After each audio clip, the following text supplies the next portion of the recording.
Hi everybody, we are enjoying a gorgeous sunny day in Las Vegas. It's probably about 75 degrees. The kids have been in the pool, and whenever the weather gets like this, we love to grill. So today we are going to do some grilled Mexican tacos with a dry rub, some fresh pico de gallo, fresh guacamole, and a really simple Mexican rice. My husband came up with this, or I should say he perfected the grilled chicken taco recipe, so he's going to be in this video with me. And without further ado, let's make everybody's favorite chicken tacos. So fresh guacamole has become a favorite. I think I miss Mexican restaurants more than any other kind of restaurant. This guacamole recipe is super simple. It's 3 avocados, 1 Roma tomato, half of an onion, the juice of 1 lime, but it depends on how juicy the lime is, so I have 2, some garlic, salt. I have grabbed the garlic powder, some garlic salt. So here we go. So all you have to do is cut the avocados in half and get the seeds out, and then you'll scoop them into the bowl. So then you just go ahead, after you've cut and de-seeded the avocado, you just go ahead and put it into a bowl, and you want your avocados to be relatively ripe because you're going to be mashing them with a fork. So it seems to be like the key difference in the taste is how ripe your avocados were. So I have one of my kiddos with me in here who loves to cook. Both of our kids actually really enjoy being in the kitchen. So we're going to go ahead and we've halved an onion.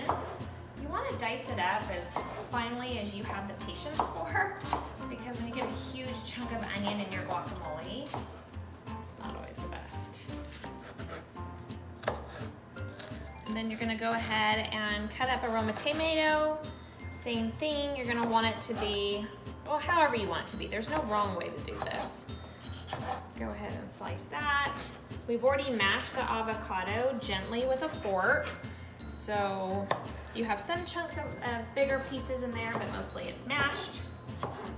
I'm gonna add this, and then the juice of a lime or 2, and then season to taste. It couldn't be more simple. Okay. So add your onion. And what's really surprising, I think, about this guacamole is it keeps for probably a day and a half. I mean, it hardly even lasts that long. Okay, you wanna do the juice? And then we just mix up the lime juice, the avocado, the onions and tomato. And then you're gonna go ahead, I love garlic salt. So you'll go ahead and add some garlic salt and pepper if you want. My kids don't really like pepper, so I don't add it very much. And you really just season to taste, but as we've all learned from those cooking shows, you kind of end up putting more salt in there than you ever would imagine, but it's a treat, so why not? So now we're going to show you a really basic pico de gallo, not our recipe, it's the Pioneer Woman's recipe. We love watching her cook. We tend to cook her healthier options, or to like have the butter and that sort of thing. It seems like it's just as tasty if you ask us. One of the reasons why we make this pretty regularly is because our kids request it. They love that it's an easy way to get some vegetables. So all you need is half an onion. I mean, any onion will do, quite frankly. We just use what we have in the kitchen. And then a bunch of Roma tomatoes, some lime juice, some salt and pepper. You can make it chunky or as little as you want. You liked it chunky. You like when the tomatoes are big. So hey, if our kids want to eat their vegetables, we will cook them however which way they want. So here we go with pico de gallo. I did 2 tomatoes. You can add as much as you want. And then we're gonna squeeze in some lime juice. You're gonna salt and pepper it to taste. And then we love cilantro, but we know it's quite divisive. So we've got some friends, even my sister, she cannot stand it. And they all say the same thing, that it tastes like soap. So, depending on who you're feeding, add cilantro or don't. One thing that we love about all of this food is it's so easy to feed a ton of people. You're gonna add a little more chicken, you're gonna add a little more rice, and add a little more toppings, and you can feed 4 people, 14 people, you could do 40 people. It's just a really easy recipe to spread out, which with a large family is perfect. go ahead and kind of heavily salt and pepper. Not too much pepper, since I said one of my kids doesn't really like pepper. Go ahead and stir it up, and then just let it sit, because the lime juice with the tomato, with the onion, and the salt, oh my gosh. Give this, I mean, you could eat it right now, but if you wait a little while, half hour, it's even better. Okay, so we go ahead and you can squeeze the lime juice, or it's really easy if you just kind of dig in, mash it a bit, and then squeeze your lime juice in these. All right, squeeze it. This one's definitely gonna need two, because these weren't so juicy. They weren't ripe enough yet.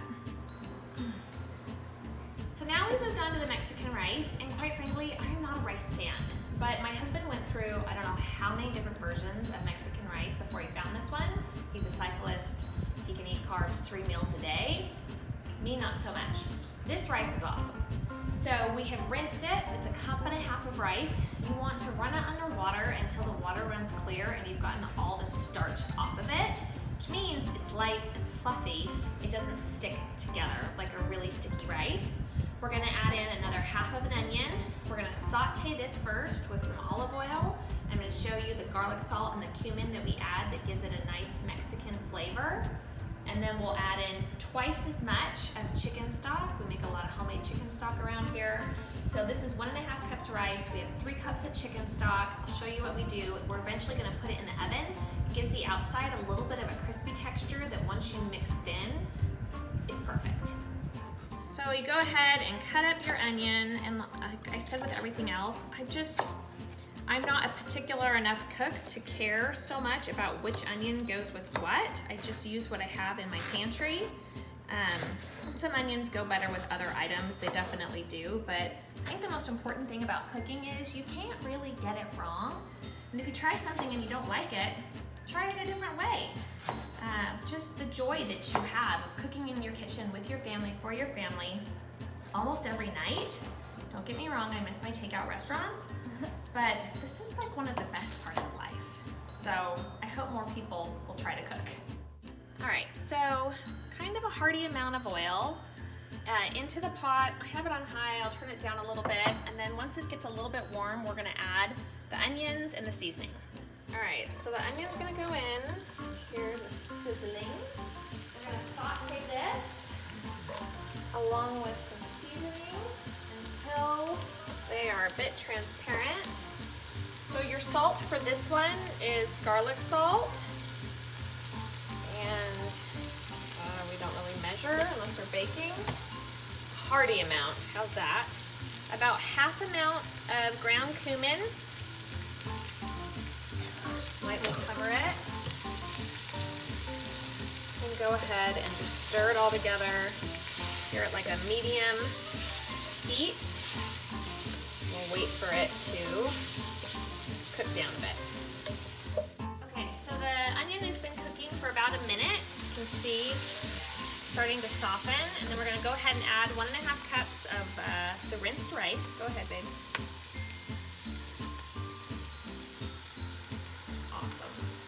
You. And then go ahead and just coat the rice with the oil. Oh my gosh, this smells so good. The oil, the seasoning, the onions. We're gonna mix this together for about a minute. Saute it all. So now we're gonna go ahead and add 3 cups of chicken stock. And the heat is turned up a little bit. And then this is up to you. We add like a 1/4 of a can. Of tomato sauce,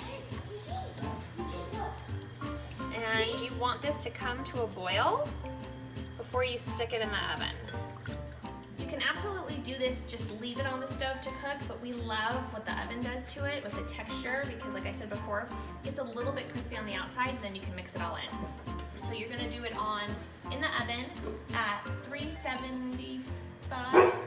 This came to a simmer in the oven for about 25 minutes.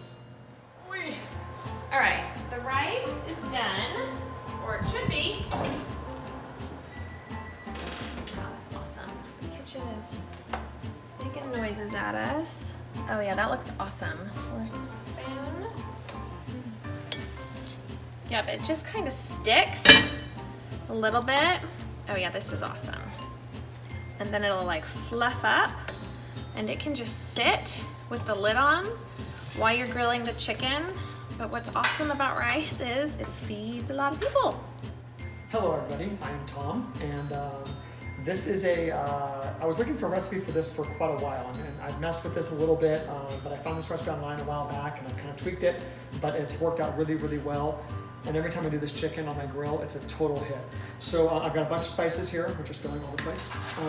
So you start out with oregano, and you take about 3 teaspoons, of oregano. This is not exact, I'm just kind of like winging it.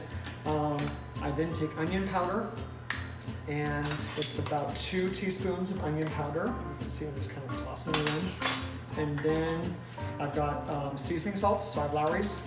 And seasoning salts is about 1.5 teaspoons, again, just give or take. Put that in.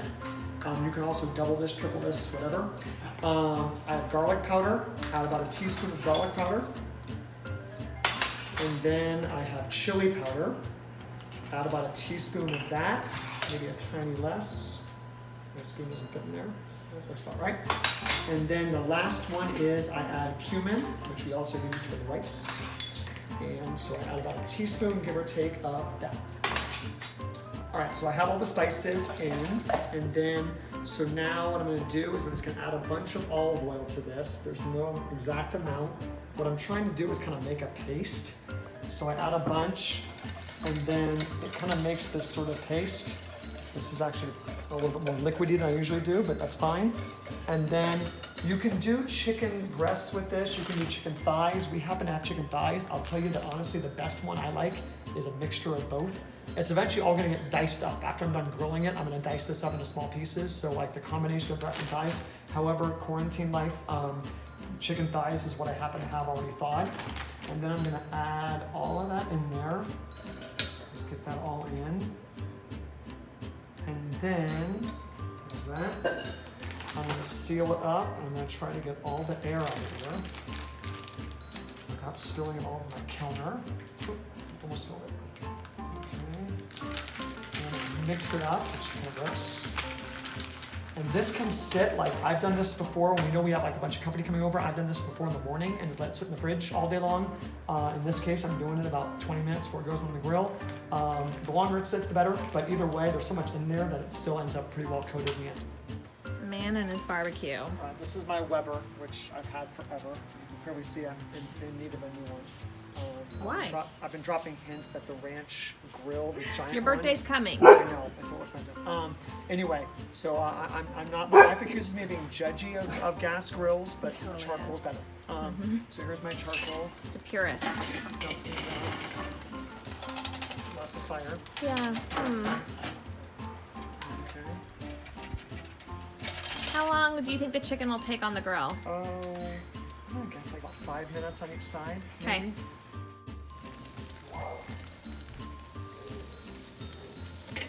Let's get the lid on, make some of this fire out. My very old Weber. There you go. Looking good. How many more minutes? Like 2, probably. We are back. We are back. Go We ahead. are back from the grill, and so I've got, again, these were all chicken thighs. I boneless, skinless chicken thighs, but you could also use chicken breasts. I mentioned earlier that I think the best combo is a mixture of both.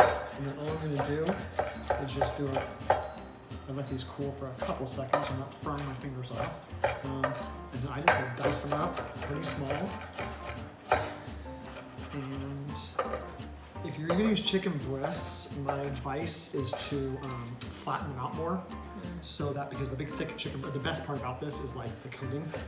And so when I do chicken breasts, I tend to flatten them to basically the same thickness as these boneless, skinless thighs. And then I just mix everything together. And then I'm just gonna start adding it in here. Oops, sorry, and hi Holly. And then let's get some more of these on. And again, this is one of those recipes where if you have, like we've done this before, where we have like a few families over for dinner, like like from the summer, and you know, I'll just do a whole ton of chicken. I've even the rub that goes on this, I've even in the summer when I'm doing this recipe a lot, sometimes I'll make, I'll like quadruple the rub and just put it in like a container in my spice cupboard up there, so that way it's already made. Because this is definitely one that is popular. I've even tried this rub on steak before. It's also really good.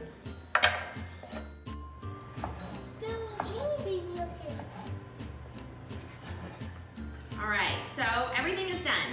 Tom chopped the chicken up. It looks amazing.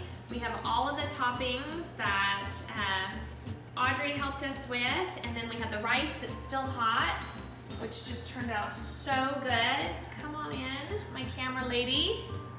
It's taco night. It's taco night. We've heated the tortillas in the oven because we like everything hot. We've added black beans for the vegetarian in the family. Who doesn't love tacos? Right? Everyone loves tacos. Stay safe, everybody.